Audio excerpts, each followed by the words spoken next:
This is a warning, not a story. Don't go looking for this. Don't even search it. I'm not trying to scare you. I'm trying to stop you. Because what I saw, what I was part of, it never leaves you. Ever. I used to be one of those guys that thought the dark web was just an urban legend, a bunch of edgy teenagers and scam sites. Until last November, that's when I joined. I wasn't looking for drugs or hitmen or anything illegal. I was just curious. I wanted to see what was hidden from the surface, the part of the internet that wasn't shown, the one that felt forbidden. So I followed some Reddit breadcrumbs, downloaded Tor, and after some dead links and sketchy forms, I stumbled into a place called The Forgotten Exchange.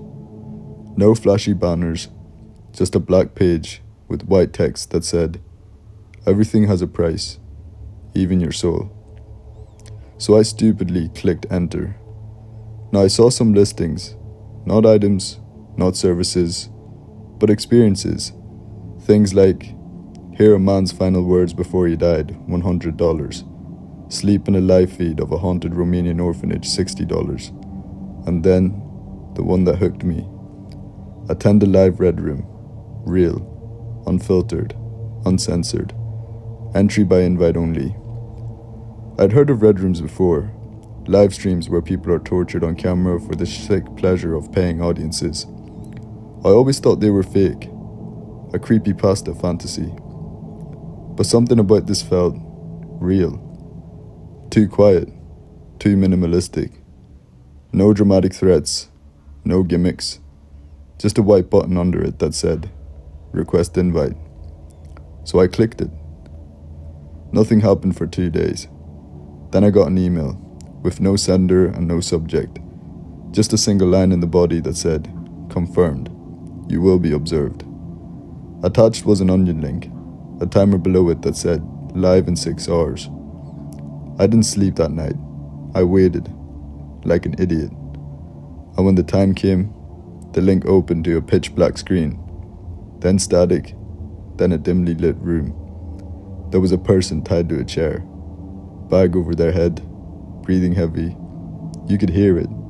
It was shaky and wet. No host, no intro, just that person alone and silent. The live chat was locked. I couldn't type. I could only watch. Then the screen glitched, and a message appeared. One viewer connected. I was the only one watching. The bag was pulled off. It was a man, mid-30s, bloody nose, eyes with wide, pure terror. He tried to speak, but his mouth was sewn shut. Not taped, sewn. Then I noticed the mirror behind him, in the corner, showing part of the room that the main camera didn't catch. There was someone else in the room. A tall figure in a plague doctor mask, just standing there, not even moving. And then the figure pointed at me. I don't mean at the screen, I mean at the mirror, and then at the camera, and then to me. Then the text box opened up. Do you wish to continue? I froze. I tried to close the tab, but nothing. Task manager wouldn't open. Keyboard stopped responding. The screen flickered again. Now the man in the chair, he was crying. Silent sobs, with blood running where the stitches tugged at his lips. And another message came up. Every click has a cost. And suddenly I remembered. The camera, the mirror, the angle. It was my room. I stared. I leaned in.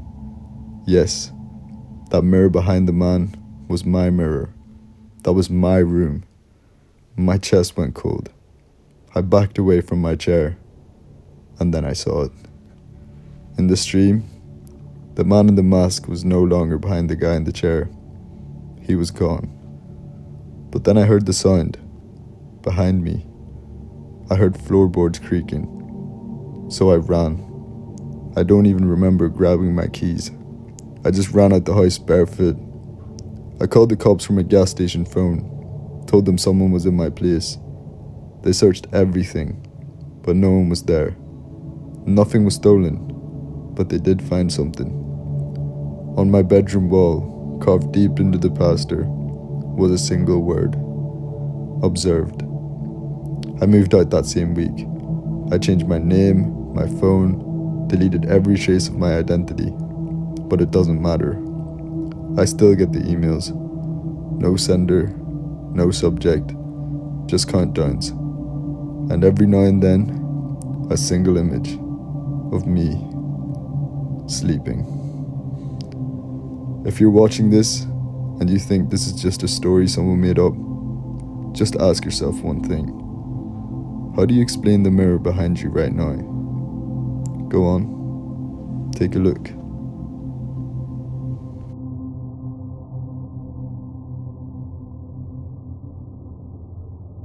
It all started with a match. Her name was Maya, 28, blonde, sharp cheekbones, and one dimple when she smiled. Her bio just said, "I like quiet places and long stairs." I thought it was weird, but in a flirty way. We started talking, and she replied almost instantly, every time as well, like she was waiting for me. Her messages were a little intense though, asking personal questions right away. Stuff like, are you an only child? Do you live alone? What time do you usually go to bed? I laughed it off. I told her I lived with a roommate. I didn't. And that I worked night shifts. I didn't. She said she liked that. Said I was hard to reach. That should have been my first red flag. Well, we decided to meet. She picked the spot. This tiny little bar just off a side street. The kind of place without a sign. No music, just low lights and creaking stools. She was already there when I arrived. Same woman from the pictures. But in person, she looked tired, pale. Her eyes were too wide, like she was watching me a second too long after every sentence. The conversation we had felt off. She didn't blink much. She didn't laugh at jokes. She just stared, like she was studying me. At one point she asked, "What's your biggest fear?" I joked and said, "Bad Tinder dates." But she didn't even crack a smile. She just leaned in and whispered, "Mine is being forgotten." Then she reached out and touched my chest. Not in a sexy way, in a I want to feel your heartbeat way. I ended the date early. She watched me walk all the way down the street. Anyways, that night I got a message. Not on Tinder, but on WhatsApp. It read, "You lied about having a roommate, but it's okay.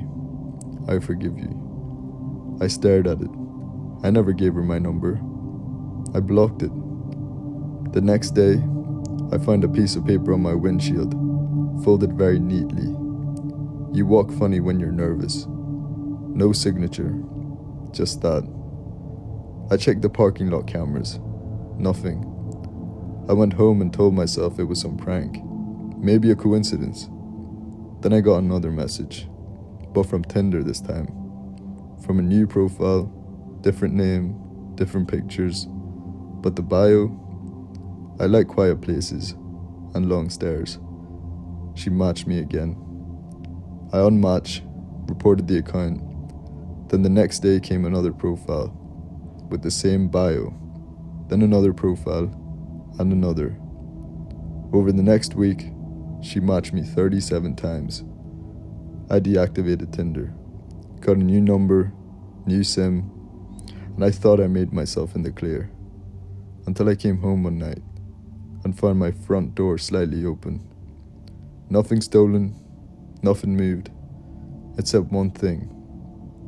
On my pillow was a Polaroid photo of me, from the back, sleeping. I called the police, and they thankfully took it seriously. They scanned for fingerprints, installed a temporary camera in my hallway, and they even told me to stay with my family. So I did. I went to my brother's place for a few days just to breathe. 3 nights in, I get a call. Private number. I let it go to voicemail. But when I played it, my blood froze. It was me, sleeping, heavy breathing, and then a whisper followed by it. I never forget the ones I love. I rushed home with the cops. The door wasn't forced, nothing was broken, but when I opened the fridge, it was filled. Every shelf with Polaroid photos of me. Dozens, hundreds. Some of me walking, some of me eating, some of me looking straight at the camera, unaware. And one final photo, pinned to the freezer door. A picture of me sitting right there, in the kitchen, taken from inside the house. They never found her. No footprints, no digital trace. Tinder said the IP were masked through relays. The phone numbers were burner apps. It was like she was never real. But I know she is. Because even now, once in a while, I get a notification. A new match. Always the same bio. I like quiet places and long stares. And each time I do, a new photo appears on my mailbox. No return address, no stamp. Just a picture of me doing something I don't even remember doing. So if you ever see her, if she ever matches with you, don't respond. Don't flirt. Don't meet up. Just run. Because she never forgets. And she never stops watching. Even now, I'm not alone. I know it. She's here. She's always here.